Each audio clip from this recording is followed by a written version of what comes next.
Welcome in, Minnesota Viking fans, to the Purple People Podcast. Today is November 24th, 2025. Unfortunately, there's a football game that we have to talk about. Yeah. But Right. it brings us all together. And, fellas, it's nice to be back. I am fresh off of a trip working at Formula One, of all things, for work from Las Vegas. So didn't get to recap that Bears game. Kind of a thriller, a stinker for the most part, but they came back and fought at the end, only to lose by a field goal. Now we have to talk about the Packers game. How are you guys doing today? Would have been a lot better if that game would have gone better, I'll tell you that. I could feel it when we got on. It was like, all right, well, we're here. The mood in Vikings fandom is not very pleasant right now, Smith. Not a lot to be thankful for with the holidays coming up right around the corner here. I thought, I think we'll just jump right into it. I think we all thought that there was going to be some growing pains with J.J. McCarthy. I don't think any of us predicted that this was going to be, that we were going to repeat. We were going to be a 14-win team and just slide on into the playoffs, into the wild card like what we did last year. Did not expect things to go this south as quickly as what they did for J.J. McCarthy. And it's a situation now where this conversation dominates everything else surrounding the Minnesota Vikings.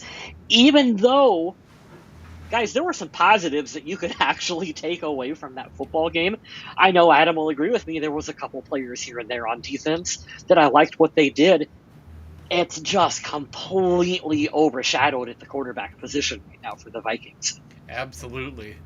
There's more uncertainty there than ever right now because earlier today, around 1 or so, Kevin O'Connell spoke to the press and he let it go that J.J. McCarthy is currently in concussion protocol and might not be in action this week. Oh, Bullshit. folks, I have messaged my friend Kim last night. I have the messages if you guys want to see it. I even told her after the game, I was like, come Monday, there will be a reason for the Vikings to bench J.J. McCarthy because that performance was so bad that I don't know how in good faith you can put him back on the field. And Kevin O'Connell said that they didn't recognize the concussion symptoms until they were on the plane heading home. I don't buy it, and I'll tell you this right now. We said it earlier in the year with Carson Wentz, and I can understand the fighting back a little bit, but I don't know how you say that now because if you can't recognize it there, you're openly admitting that you have some faults with your medical staff and shit like that, and that's not something you want to be saying to the public. I hate that all the negative stuff that I've been saying all year seems to be coming true because what I would like to say is, holy crap, did you see that 3rd and 11? They were backed up, and then J.J. McCarthy led him down the field surgically. I'd love to be saying all this stuff right now, but I have a lot of things to get off. The first thing I want to go, because I sent it to you guys right here, is I sent it in the group chat, but for all of you that aren't in the Purple People Pod group chat, God bless your ears and eyes. A quarterback would have a 39.6 QBR rating if he went 0 for 20 by spiking 20 footballs into the turf. J.J. McCarthy had a 34.2 rating against the Packers. Growing pains, ladies and gentlemen. Growing pains. So, God, there's so much to talk about. I don't even know where to start. Where do you start with this kid? Adam? Well, I want to remain hopeful that there will be some development, but Me too. With every passing game, I'm getting less and less optimistic. Okay, here's and I'll try not to be long-winded with this too. I truly thought that J.J. McCarthy could come in and with this cast of weapons and the revamped offensive line, and Kevin O'Connell's a good play caller, that he could come in and if he struggled and if he threw for 150 to 175 yards a game, that's okay because we could kind of dink and dunk our way down the field and he would take care of the football and he wouldn't turn it over and you would say, hey, he's growing into being in the NFL. This performance that he just put on tape I don't know. There was no positive. He's regressing. Like that, he's regressed from where he started. I mean, it didn't really help too much that game that the offensive line really did not give him much time at all. And when he was back there surveying the field, sometimes that led to him holding the ball way too long. I know, and I don't want to. Some of those times that he was taking sacks, I can't blame the offensive line because he's back there holding the ball longer than he should. And so you're not going to hold Micah Parsons for that long. Like you're just not. Like you got to get the ball. You got to be more decisive, and you got to get the ball out. And I kind of thought, as a fan, I was led to believe that one of J.J. McCarthy's strengths is that he was a real high IQ quarterback. Even though that he was young, he had the ability to stand at the line and read the defense and just know where he's going to go with the football and process it. I'm not seeing that at all from the kid right now. He looks lost. He looks like he just showed up. I think the most dejecting part and like the disheartening part is what I've been saying is, okay, it's unfair. I know what I'm saying is unfair. So if you want to say that to me, I agree with you. Getting injured sucks and it is part of football. But I said this to Kyle probably 17 times over the weekend, and you all can jump on the train with me. I give credit anywhere I hear something like this because the idea sticks with me if it's really good. I hate giving Colin Cowherd credit for this, but he said this over the weekend. J.J. McCarthy should have started like 25 to 26 games by now. He has started 6 of them. Your best ability is availability. I have 6 starts to look at him right now, and I have him up right now. There are only 2 games where he has more touchdowns than interceptions. Only 2 games where he has an 82 or better rating. All the other games, he has more turnovers than touchdowns, and the highest rating of all 4 of those games being Atlanta, Baltimore, Chicago, and Green Bay. The highest rating there is 54.5. Is it weird to look back on this and say, oh, well, J.J. McCarthy was the NFC Offensive Player of the Week for Week 1? Yes. And he quarterbacked the team to go in Detroit and beat Detroit. Like, what a weird, odd. What I don't understand, and the reason why I think we all got sold on McCarthy so quickly is the kid's background. I mean, he's not some slappy who came from some college that you've never heard of. This is not some, oh, hey, he had 1 year at the University of Northern Iowa where he put up good numbers. I mean, he was coached by Jim Harbaugh. He won a national title with Michigan, a big school. He has the pedigree and the knowledge. He should be able to go out and run an NFL offense. And folks, I am struggling to remember like a game where Christian Ponder looked as bad as what McCarthy did. Like, Ponder was not a good NFL quarterback, but he looked like an NFL quarterback. I do got to ask you guys, are you guys kind of surprised that Max Brosmer is the backup and not John Walford? A little bit. I don't know who John Walford is. So no. I know he had time with the Rams. Familiarity with Kevin O'Connell and all that he might have jumped Brosmer in the depth chart, but I guess they're saying Brosmer's the backup.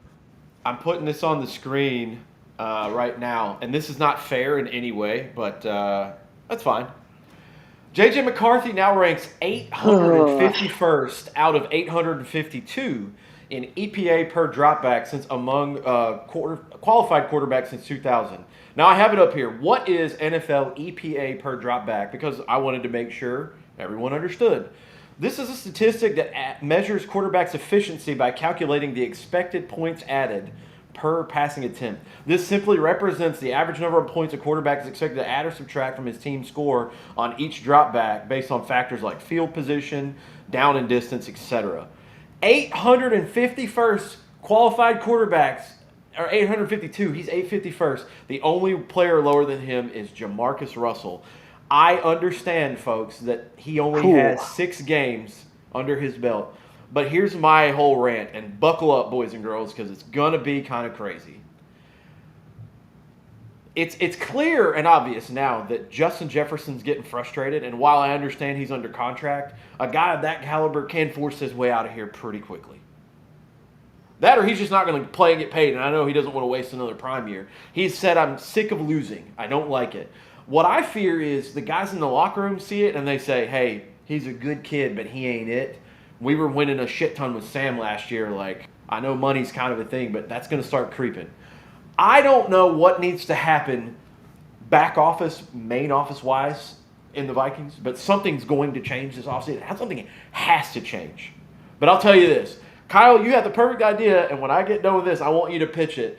But you got to ride the season out with McCarthy. That's it. I don't care how mean, and I don't care what kind of argument comes back. I'll debate it all day long, respectfully, of course. Trey Lance situation, I don't care. I don't care. He doesn't look competent enough back there. He doesn't. And if you're going to waste Justin Jefferson's prime, possibly Jordan Addison's if you keep him, you got to change the entire identity of the offense there then. You got to, and that's the problem. Kevin O'Connell, he can succeed with a certain type of quarterback, but I just don't think it's J.J. McCarthy. Weren't the Vikings getting like 4.8 yards per carry with their running backs? They were. That's the frustrating part about this thing, too. Okay, so I'm glad you brought that up, Adam, is that this whole time we have said, okay, the Vikings need to dial this back a little bit, and they need to do what they did in Michigan, and that's give McCarthy a solid run game and a defense and let him go out there, and can you just be a game manager? 19 attempts, Kyle. They tried so hard. They tried so hard to game manage that shit for him. I legitimately don't know what more you could do for McCarthy other than send Kevin O'Connell on the field to run the offense himself. Well, I am going to kick things off here because I want to start a different conversation, and I'm going to do that by giving you guys my donkey. And it's Jordan Addison. Oh. Because if you didn't know any better, you wouldn't even think he played on Sunday. I was flying during this game yesterday, Adam, and I checked because I started him in fantasy yesterday, and I saw for like the first quarter, he wasn't even registered as an attempted target. It was like right. He had one target in the whole game and did not catch it, and I don't know what his role is. He usually has big games against Green Bay, but nothing. It's hard for me to knock any of the receivers right now because I don't know. I don't. Well, I need them to help, and I know J.J. McCarthy fires those really fast throws, and that they aren't the easiest to handle. But there have been drops and miscommunications and all that kind of stuff. Yeah, McCarthy rifled one to Adam Thielen, who was right in front of him, and Thielen had a drop. And boy, you can see the frustration on his face too, where it's like, kid, can you put a little touch on the ball? I'm right in front of you. You don't gotta rifle it to me. Like you can touch past that baby a little bit. Giving a donkey to J.J. McCarthy is so obvious that it's a low-hanging fruit right here. Good, he'll be mine then because I only got to watch half the game. Thank you. I'm not going to do it because like I said, this is the conversation that's dominating the Vikings right now. So who else do I want to pick on? I don't quite understand what's going on with Christian Darrisaw at the moment. So he's came back from injury, and I think he's played pretty well. But there's been like 3 games where he's kind of had to take himself out, and at times he doesn't look maybe as motivated as you want to see from him. And then occasionally Kevin O'Connell. There's something weird going on with this situation. Yeah, he left this game for a little bit. So did the left guard. They both left this game for a little bit. They did return, but I know. Darrisaw was being left with Micah Parsons for a little while, and that is not good. And they weren't really doing anything. Like, can't you put C.J. Ham in to maybe help your tackle chip block, one of the best defenders in the NFL right now? And I don't understand. He talks to the media, and he talks about how he wanted to come back, and he feels like he's done everything to get on the field. And then occasionally Kevin O'Connell will have comments about needing to hold him back and him not being healthy, and I don't know what's going on with that whole thing. Well, we had a similar situation this week with Jonathan Grenard, who all week was like, I'm excited to play, I think I'm ready to play, and then he wasn't able to play. But in his place, Dallas Turner played pretty well.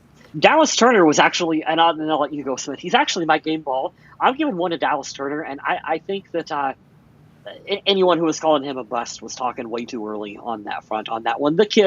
That kid legitimately just needs reps on the field to get better, because I do feel like the more we're seeing of And I Dallas want to say he Turner, only had 8 pass rush reps, and I believe he got 5 pressures on those.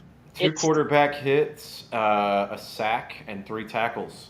So it's time to make that kid a bigger part of the defensive scheme. If this season is about developing J.J. McCarthy, it's also about developing other younger players as well, too. And it's time to say, look, we're not doing anything this year. We need to get Dallas Turner meaningful reps on the field. We need to get Ty Felton meaningful reps on the field. Sorry, Adam Thielen. Like, it's time to see what we have in these younger talents. But yeah, game ball is going to go to Dallas Turner. I'm going to give mine to the low-hanging fruit here, too. I wanted to go Blake Cashman. The dude had 16 tackles yesterday and 8 by himself, which is he's such an underrated gem of a find last year in free agency. But I'm going to go with Will Reichard because, good God, he had a 59-yard field goal yesterday. And I think he's the only one this season, or is it in NFL history, 4 or more in a season from 59 or more? Good Lord. What a great pick that kid was. Yeah, that's the easy one for me. When you score the only points on the team, I kind of got to give you a game ball. He's consistent. So, yeah. Will the Thrill. My game ball, I'm going to go for a guy that I think has such a good reason to be mad at this Minnesota Vikings offense. Can I guess? Go ahead. Jordan Mason. No. Okay, go ahead. Ryan Wright. That guy had 2 amazing punts. One went out as the 2. He did his best to flip the field, but the offense could not move the ball whatsoever to help him out. Yeah. Nice. Good selection. Yeah, this game was dog shit. I don't know how else to say it, man. This is such a frustrating year. And I want to say it. I've said it many times on the show. This is not all solely one person's fault. What I think the Vikings are, they are that house that you want to buy or that car that you're looking at buying, and it looks really good in the advertisement, but when you go and inspect it up close, you're like, did you paint over a crack here? I can visibly see something's wrong. And then you test drive it, and you're like, man, feels like there's what is it, the steering fluid, where it's so hard to turn the wheel. Like, I noticed this, and then this, and then you start going down the list, and you're like, damn, there's a lot more wrong with this team than I thought. We all said it last year. Fire Darnold immediately after that performance in the wild card. Holy shit, do we regret that right now? Yeah. I think he would have looked better than McCarthy looks right now. I think Daniel Jones would have. But I think if you want regular season wins, that would have been great, but I don't think Sam Darnold is a playoff guy really at all. And you know what, Adam? That surprises me that you say that, because I know you're probably the most optimistic on the show. You want to give everybody the benefit of the doubt, but we've seen him in a lot like Cousins, the label he got where he'll crumble in primetime. Like, well, Cousins actually won a playoff game, which is crazy to say. Did you see what happened to Darnold when he faced the Rams again? Oh, my God. He turned into a pumpkin again. It was so bad. And those were like Jets and Carolina Sam Darnold interceptions. They were really bad. They were bad. But most of the time, and this is why I go back to saying Kevin O'Connell has a specific type that he likes at quarterback. He needs a big, able-bodied quarterback that can move around a little bit, good in play action. I don't see McCarthy turning into that. Here's my other point about McCarthy, and I'm not going to poop on him all episode. Like, it really is. It's kind of showing its ugly head at this point, which is sad because I didn't want it to. But there hasn't been one moment this year where you text your friends like, holy shit, did you see that throw from J.J. McCarthy? Did you see that drive to win the game? I understand that they went in Detroit and won. I understand that he had a fourth quarter that looked awesome. But the majority of what we've seen, which I realize is a small sample, has been very bad. And if I had seen glimpses of hope, like the first year with Josh Allen was up and down, but you're like, that dude's big and strong, and he can throw the shit out of the ball, and I see him fighting for his life, but I see the potential there. I don't have one moment of that with McCarthy this year, and the problem that sits in the room, the elephant in the room is, if they roll with him for another season, which is very possible, the coach is going to be on the hot seat, which I don't think he should be. I think out of all the management, he should have the safest spot. But those conversations are going to get loud because they're getting loud now, and we still have like a third of the season left. You know, the worst part right now is that Cleveland Brown fans are making fun of Minnesota Vikings fans. They're like, thanks for passing on Shedeur. Relax. Relax a second. But here's the thing. Here's the thing, though, Smith. And yes, it was the lonely Raiders that they beat. But he gets his first start, and he goes out there, and he did what I expected from J.J. McCarthy. Was it a perfect performance? No. But he passed for enough yards, and he put him in a position, and they won the game. And there's some kind of... The players seem to buy into him a little bit. He gives them a little bit of a spark out there, and that's kind of what I had hoped that McCarthy would be able to do for the Vikings. And right now, I'm just not seeing it. And while we're talking about that, I want to mention that this Minnesota Vikings defense has been doing a great job of limiting points for their opposition and trying to keep Minnesota in games, but the defense is fine. You just can't ask them to win the you game. You can't ask them for 4 quarters to hold you can't the ask team. them to pitch a shutout every week, you know? Yeah. The name of the game is score more points than the other team, and the So- system that scores more points is the offense, and we're not doing And it.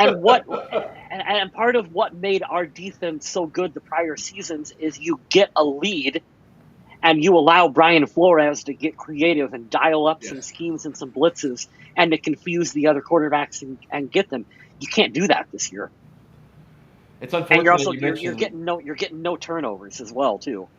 Yeah, that's a good point as well. Because you can't be creative. There's a certain kind of way you got to play when the And offense. when your all giveaways are almost twice your takeaways, that's not good. Yeah. That's the other point, Kyle. You bring up the defense.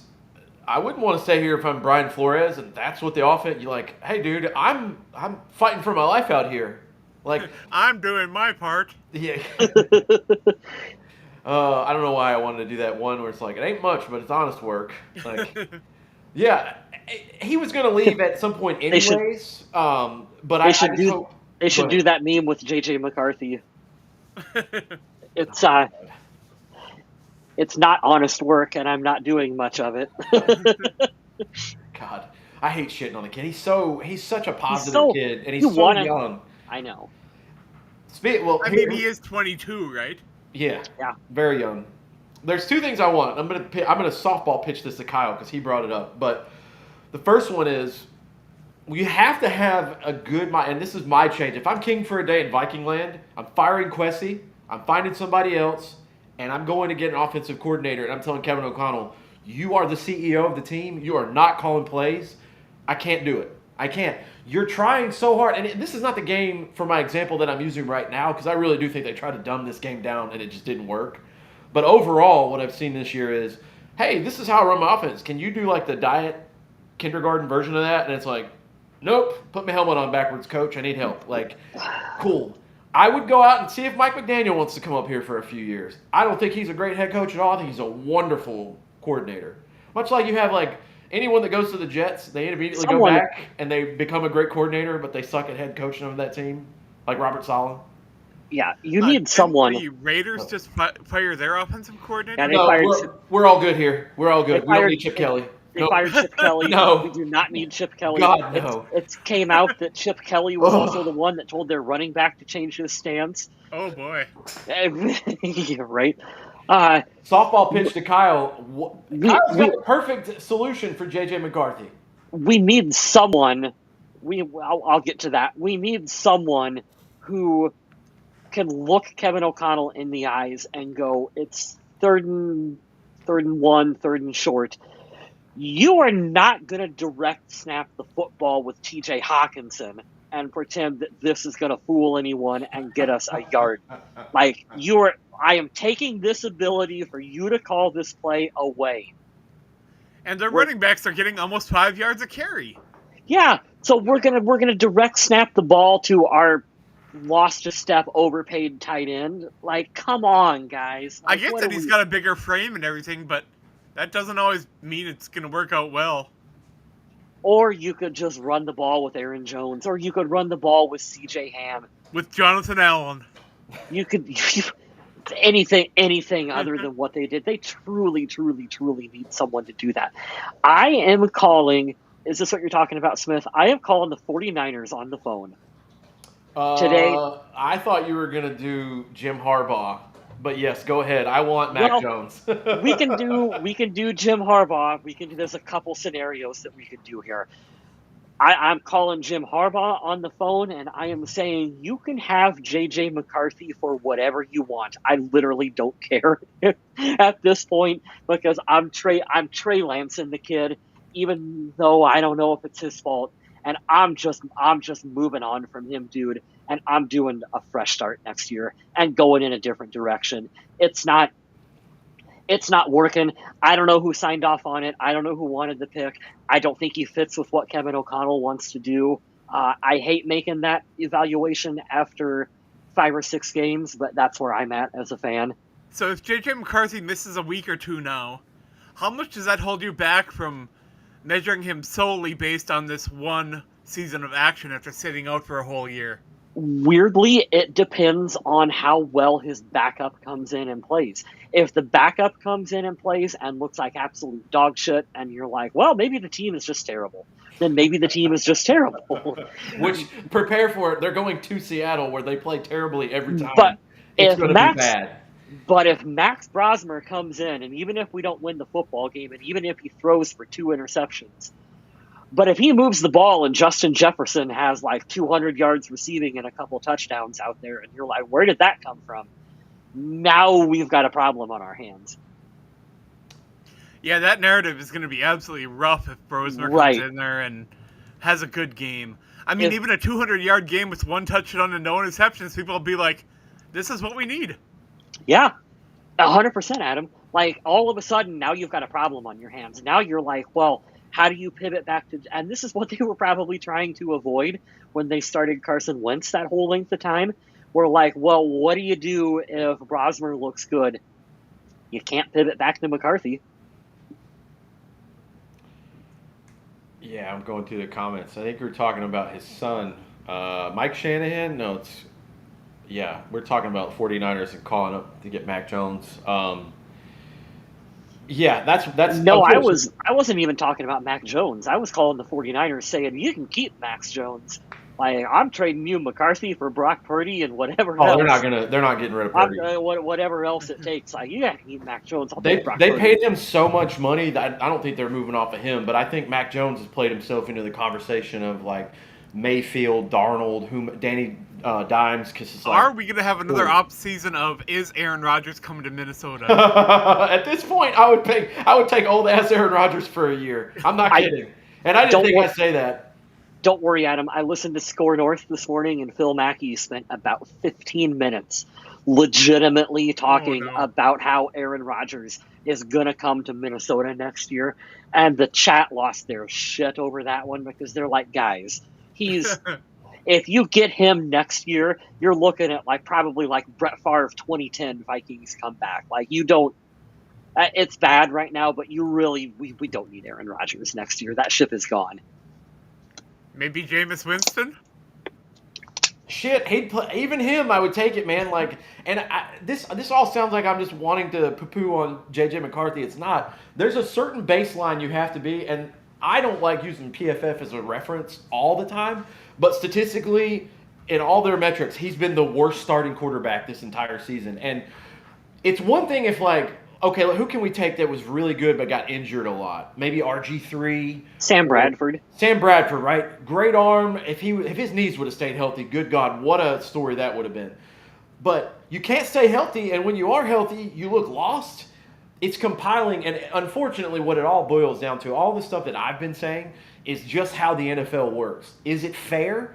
No, it's not fair. I think Jared Goff was on record of saying this on some show not too long ago. You need to give quarterbacks 3 years. But unfortunately, if you get 3 years worth of this, you're cleaning house because the fans are going to get pissed. The fan base is already pissed. And it's only been technically 1 season with this kid because he didn't play last year.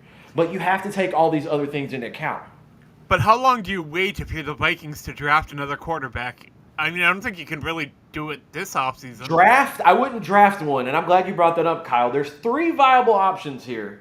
You could try the Anthony Richardson experiment, which he can't stay healthy for anything. You could overpay for Kyler Murray for maybe a rental year or more, Or you can go get Mac Jones, who's an adult, and maybe get him on the cheap for like a Darnold, Danny Dimes deal for a year, and then wait till the next year. And I hate to say it, you're moving off of an asset that you really love this offseason. I don't know who that would be.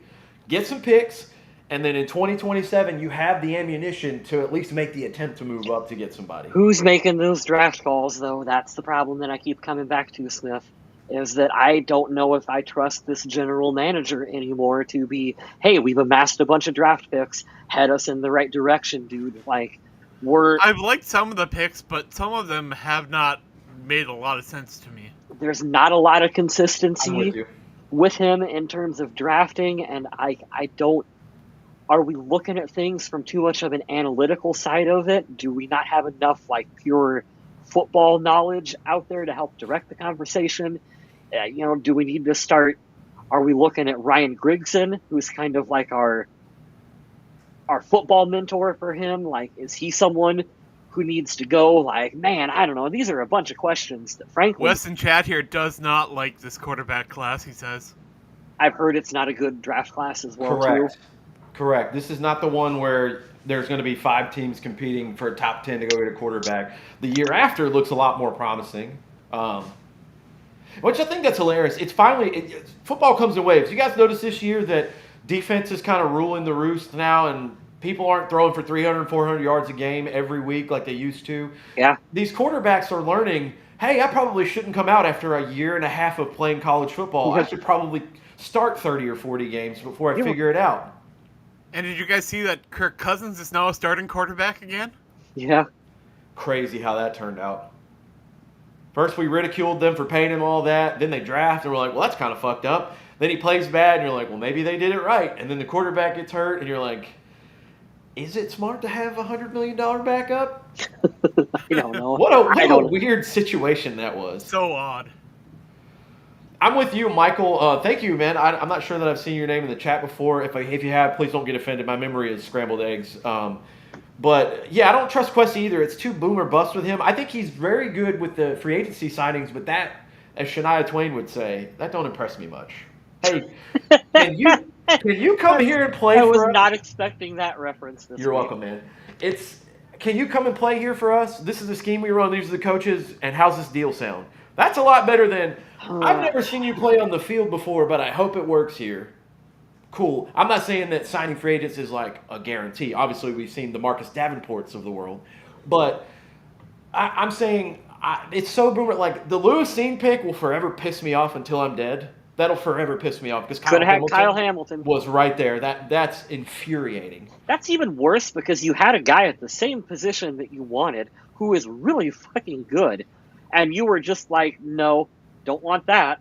Like, I don't understand how you missed that badly. That guy should be on our conversation. It's the premium of the lower picks, and we need a GM that does not place a premium on 5th, 6th, 7th round picks. I want a general manager, I agree with you, Adam, who can sit here and go, hey, we sucked last year. There's a reason why we're drafting 7th or 8th overall. We need an elite level talent more than we need 5 5th-round draft picks. I get the whole cast of picks. Is that you? I get that theory of how that would work, but I don't think you can build a team that way. You can build a good, C+, B- team that way, but you're not going to get your superstars that way. You know what I don't understand? Very, very rare. You know what I don't understand? Explain to me how a team like the Rams can go all in and say, we don't care about draft capital. We're going all in. F the picks, baby. F the picks, baby. And they win a Super Bowl, and then they're still competitive afterwards. They drafted really well, man. Yeah. With whatever picks they had, they nailed it. It's like recently Seattle went on like a 2-year span, maybe 2 or 3 years ago, where they drafted just effing studs at every level, like 1st, 2nd, 3rd, 4th round. And you look at the team, they build that nucleus of cheap players for like 4 years, and they're all just bad. It's the Eagles. I hate giving the Eagles credit, but Howie Roseman's a madman. They nail it. While we're talking about the Rams, I got to add that Matthew Stafford is one of the front runners for the MVP right now. He is 100%. On fire, and Devontae Adams is a touchdown machine. That decision to pivot away from who was probably a good quarterback to Stafford Like that deserves a lot of credit for them as well too, to make that change as an organization, because Jared Goff is a good quarterback. Yeah. I want to tie this in with Jared Goff and the Lions because I don't think the Vikings directly, because it was a year prior to that when Kwesi got in, when they really started nailing some of their draft picks finally. But another reason that Lewis Cine pick will forever piss me off is because you traded in division and did that bullshit. And we, at the beginning, we were all like, well, we'll see what happens. No, the dust has settled. That was fucking stupid and we shouldn't have done that. And I really, it bothers me there. You gave fuel to the team that's now the front runner to win, and I get that it was one off season. He didn't do it again, but that's your first impression of the general manager, and you're like, dude, what are you doing? And the further and further we get away from it, the more and more I feel like we got fleeced by T.J. Hawkinson as well too. Boy, talk about Detroit selling a player at the perfect time. Well, it didn't help that they got replaced Sam him with 2 young guys that are just out there doing work. It did not help getting Laporte out there. That made it look even worse for us. I like Hawkinson pre-injury, but since what's his name tore his knee up, he hasn't looked the same. That's the part that really hurts about it, like you said, Adam, is that they got 2 studs in return, and we got a little bit out of Hawkinson in return, but he's a guy. You look at what they're paying him and the production on the field, where I don't need him on the team after this year moving forward. Even at a his paycheck is a little too big for next year. They're going to have to do something. Even at a reduced salary, like let him go ring chase and join the Eagles as tight end number 3, and he'll do fantastic in that role. Like this team right now has me in so much of a burn it down rebuild mode, and I don't want to be here at this point in the season, but I'm literally at burn it down. Just burn it down. And the problem is that when you sit down and like pick it apart, you're like, well, the defensive line's playing okay. You know, the starting linebackers are playing well. The corners, there's 3 of them. I mean, they're doing their best. Well, it's not going to get much better, folks. They are at Seattle Sunday at 4:05 Eastern. Home versus the Commanders is a winnable game, we say. Then they go to the Cowboys for we say. To the Cowboys for Sunday Night Football, to the Giants, the Lions, and then the Packers. So you have 1, 2, 3, 4, 5, 6 Did you guys watch that games. Dallas game this week? I didn't get to, but I was so happy when I turned it back and saw, oh my God, they beat the Eagles. Yeah, they were down 21-0, right? They were down by 21 points. Yeah, 21 unanswered, and that's pretty crazy. Wild. That's what sucks about when the Vikings play poorly. I forget that football can be fun and good for other teams. And then you watch it, and you're like, oh, yeah, that's right. I actually like this sport. I'll admit, when the Vikings win, I'm more likely to watch more football later that day. A loss, and I'm not nearly as interested. When the Vikings lose, I'm like, I don't even know if I want to watch Sunday Night Football now. I'm pissed off all day for the rest of it. This is interesting. I forgot that they did this. So this Sunday is 4:05 on Fox. Next week at home, hosting the Commanders at 1 Eastern. At the Cowboys, it's Sunday Night Football on the 14th of December. And then at the Giants is 1 again. But the next to last game, home for the Lions, 4:30 p.m. Eastern on Netflix.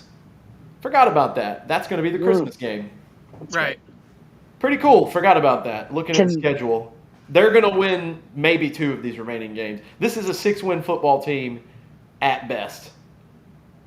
And I don't know where that other win's going to come from. The only game that I feel confident saying that they have a decent chance to win is the Commanders. All these other ones, too many good defenses and offenses together, especially Sunday. I think the Seattle Seahawks might do what the Eagles did to us in the 2017 NFC Championship game. This might be a 38-7 ass whipping, belt to ass this weekend. I'm calling this is Sam Darnold's revenge game. This is, hey, I'm the ex-girlfriend and I'm still pretty hot. Hey, you never know. If anybody knows how to get in his head, it might just be Brian Flores. The problem is I don't know who's starting at quarterback, and I don't think the offense can overcome that. But, yeah, I fully expect, as I said, I'm going to start using that belt to ass for these games. Starting Sunday. It's going to be rough. I'm going to get to watch Adrian Peterson. Oh, no. Oh, no. He said it. Oof. Yeah, he's not doing so hot either. I wish he would really get his shit together. What's frustrating, and this whole thing is just so frustrating because it wasn't supposed to go down this poorly this quickly. Like other quarterbacks that we've had, you've had like longer than this with them. Like you had longer than this with Ponder. You had longer than this with Bridgewater. Hell, even Tavares Jackson gave you a little bit more hope than this with it. Like McCarthy was not supposed to be this bad this fast. But this was my point, Kyle. This is the whole reason. If this was truly his rookie year, had he came out this year and he's a true rookie, I wouldn't feel this so sternly about moving on from him. I'd be pissed. I'd be like, he's terrible. But I wouldn't feel as sternly about Trey Lance and moving on like I feel right now. But I know it's not fair. But he had a whole offseason and half the season last year to grasp this stuff. I understand how critical practice and game reps are. But all that time he missed it. And I told you in the chat earlier today between just you and I said the problem with this is a guy came in last year when he got tore up in preseason and played like an MVP. What's the problem? Who needs to walk up to this kid and go, hey, remember you played for Michigan? Remember you won a national championship? Remember you were a really good quarterback? And then what you can do is you put on video of Tyler Shook looking okay. Fuck. Oh, that hurts. What really bothers me, like the Jaden Daniels thing is up in the air because he'll be injured, but you've seen him be so good. Caleb Williams looks like he's Caleb Williams now. It took a little. He had to get a better coach, had to settle in. But that was the growing pains that I wanted to see. I wanted to see a shaky, okay year one, but I saw potential, and now he looks like, oh shit, he might have figured it out. Drake May, I pounded the table for that kid, and look where we're at on that. Bo Nix is okay, and he's playing worse now than he was last year, and they're winning the AFC right now. What are we doing? I'm so angry we picked the one that looks like shit. Ugh. Why can't we ever just have nice things? Hey, good question. Yeah, I don't. I'm going to tell you now. I'm going to tell you. We got Justin Jefferson. For now. And you know what the worst part is that just based on the position he plays, his ability to be a superstar is 100% dependent on someone else getting him the football. When we had Adrian Peterson, so Peterson and Jefferson were both elite game-changing players. You could just hand the ball to 28, and 28 can do it himself. Didn't matter who was at quarterback. Jefferson can't. Someone's got to throw the ball to Justin Jefferson for him to be elite. That's what sucks. Yeah, it's unfortunate. I don't know. I'm trying to find the positive spin on all that. For all the quarterbacks to have it. Hey, I'm going to say something. I'm going to direct it towards one of my buddies because we can playfully joke with each other. I'm glad Indianapolis is doing well. Shout out to my buddy Matt. He sometimes tunes in. You guys have heard me mention him before. He used to work up in Minneapolis at the airport, right?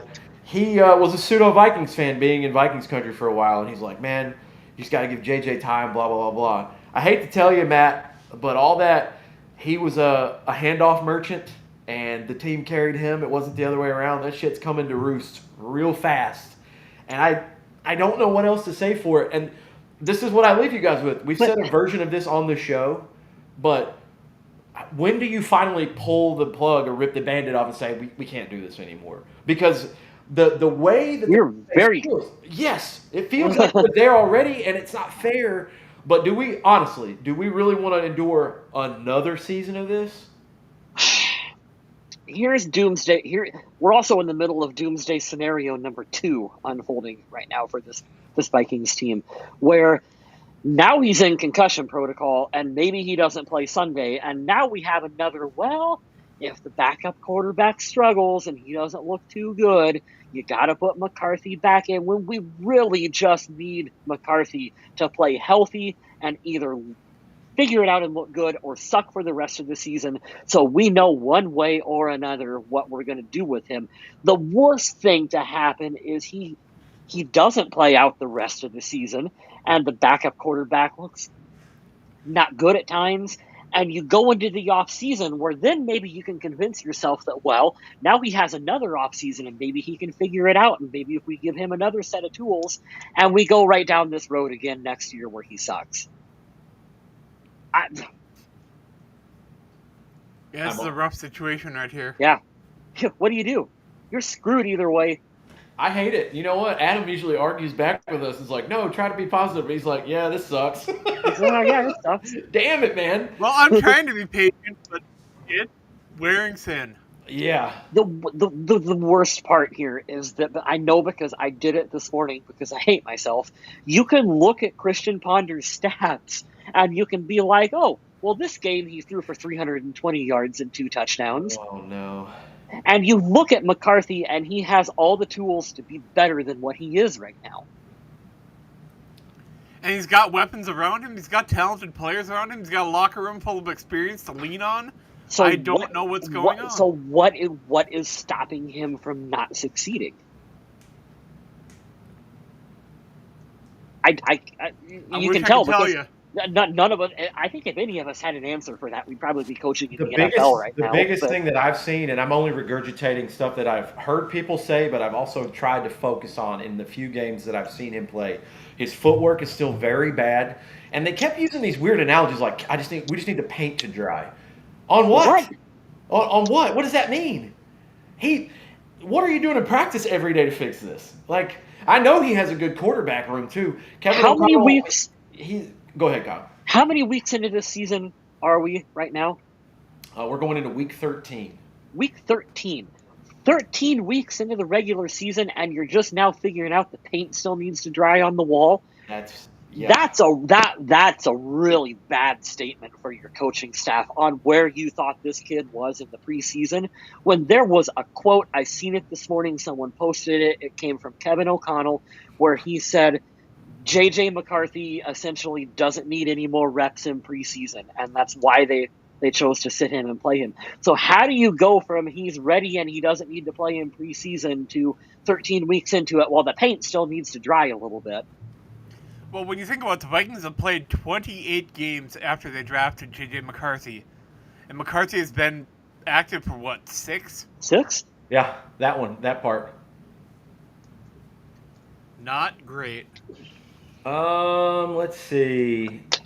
I'm trying to see the projected draft order. I'm already doing this, so this is fun. I have mine already. I'm gonna do a deep dive this weekend. Fernando Mendoza, quarterback at, it looks like Indiana, 6'5", 225. Mendoza's tape screams West Coast quarterback who will thrive in a timing-based passing game that values precision over power. Well, Kevin O'Connell, can you make that work? Draft him, he'll suck too. Who cares? That's where I'm at with this franchise. Who gives a shit? Ty Simpson, I have heard a little bit about. 6'2", 208 pounds, not very big, but from Alabama. Most NFL-ready quarterback in the country. There's my two. Ty Simpson or Fernando Mendoza. Will you be a Viking this year? I doubt it. Where are they picking in the draft order? They're going to be, let's see. It's got to be like somewhere between 8 and 12, I bet. Yeah, again, not very good. Tankathon, right here, they are 12th at the current moment. I hate that. Can we just I hate that. I hate that. Can we just be bad enough to be like, hey, give us the 3rd overall pick? Well, here's the good thing for you. There are teams ahead. There are teams ahead that you would think maybe need a quarterback, but maybe not. You could jump around a few of them, but yeah, there's not a lot of options. So yeah, because the Giants have already been eliminated from the playoffs, I believe. Here's the current order. But they also don't need a young quarterback. Tennessee got theirs last year. I don't think he's the problem. New York got theirs. I don't think he's the problem. New Orleans. New York? The Giants. They are currently 2nd. New Orleans is a possibility. That's your first maybe. The Jets are definitely a maybe. The Vegas, they might be. Cleveland, did they go and get another quarterback the next year? Probably. Put them in there, maybe. Stefanski hates Shedeur with a passion. You can just tell. Washington, Cincinnati, no. Arizona and Miami, and then the Rams. Yeah, Arizona and Miami, possibly. Hey, next week we might get to see Joe Burrow again, though. That'd be fun. That is true. I can't believe he's ahead of schedule. Too bad. I feel so bad for him. He is the Ferrari parked at the trailer park over there. What do we got to do to get Joe Burrow? I don't want him because he can't stay healthy. I don't care. At least it'd be entertaining for a little bit. Better than the shit show we're at right now, dude. We were knocking not Sam Bradford, Sam Darnold earlier for being like, well, all he does is win regular season games. Guys, right now, I'd take some regular season wins. That don't sound too bad to me. This is from tankathon.com/NFL. What a great name What a for a great website. Yeah, I don't see them winning more than 4 or 5 games. Like I said, they could surprise us and win 6. You can't convince an NFL locker room full of athletes to go lose. So saying that we should lose out the rest of the way, like, go convince. No, but you can lose them. I mean, there's definitely a way to do that. Yeah, how close is this locker room to just like, we've lost faith entirely in what you're trying to do, and now we're gonna go into self-preservation mode. That's the thing that I'm worried about. Christian Kyle. Darrisaw, you're playing corner this week. Good luck. Yeah. That's the thing I'm worried about, Kyle, because we're coming off a season not even a year ago where Kevin O'Connell won Coach of the Year in 14 games, and now it's like, hey, did he lose the locker room this year? Yeah, we're almost It's close to that point. Not quite, but almost. It sucks saying after this when, game because he tried to literally game plan it down to be like, okay, what did they do at Michigan that's easy for you? 19 pass attempts, and he had like a 32 rating. We know there's problems when we start hearing the word schism coming from the locker room. Like when we start hearing locker room chatter coming out, like we haven't quite hit the locker room chatter part. Seriously though, out of all the people who could be potentially fired after this year, I don't think Kevin O'Connell is one of them. I still think that he's a damn good head coach, and he's the guy that I still want leading this team. I think there's a lot of other pieces and parts around here that are going to be in play after the offseason, from general manager to offensive coordinator. And if there's one thing we know about Mark and Siggy Wilf, they want to win, and they don't want to watch mediocre to bad football. And so, like, they're not gonna sit by and let J.J. McCarthy put that performance that he did back out on the field. They will demand better than that from this team. Yeah, I agree with you. I don't think ownership has, they have a big investment in this team, and that's how they make their money. They built Viking Lakes. They got that stadium built. They put a lot of their own money in there. I know the state of Minnesota paid a lot too, but the ownership has invested heavily in this team, and they need to see a return on their investment, and they make the most money when the team is good. Sorry, I was talking about the Vikings. I promise I'm not having a side conversation without you. One of my Lions friends says, "Do you know how angry I am at your quarterback yesterday?" I said, "Well, because we lost to the Packers." He's like, "I am a Buckeye fan as well, so it hurt even more to watch your boy Wonder play like a saint in Detroit against my Lions and then shit the bed against the Packers." I said, "Well, if it's any consolation, I didn't like it either." Yeah. If it helps, that pissed me off too, but. Yeah, so they're going to Seattle for what feels like the 18th year in a row. That's cool. Love that for us.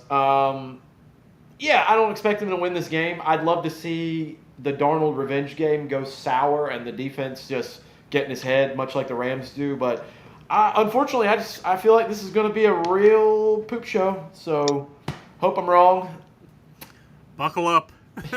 Yeah, it's one of those years, guys, which is really I think that's the most frustrating thing, saying it out loud and verbalizing it in a way that anyone in the world can understand, is I know that nothing's going to change for this year, so we have to wait a whole nother year to hope that it might be good. So anyways, I'm glad we got to talk about it with you guys. If y'all are ready to wrap it, a little bit. That felt nice. If y'all are ready to wrap it, I am good. I'm going to FaceTime my son in a second. So awesome. I'll let you do the outros, buddy. Yeah, thanks again to everyone who joined us here. We would love having you guys here in chat. It helps make us, keep us on topic, and it's nice to get different point of views, and we love having you guys here. And we'll be back next week to talk about the game against Seattle. We might not be the most jolly, but we'll be here. In the meantime, you can check out my work over on the Viking Age. I write some articles over there, and it's a good time. Mr. West is on Blue Sky. Mr. Smith, I don't think does a lot of social media, but I'm sure you can track him down somewhere. If you want to do me a favor, just like and subscribe to the channel. Join us in for this therapy session. Put it on our tab. We'll prorate. In the meantime, stay classy, Minnesota.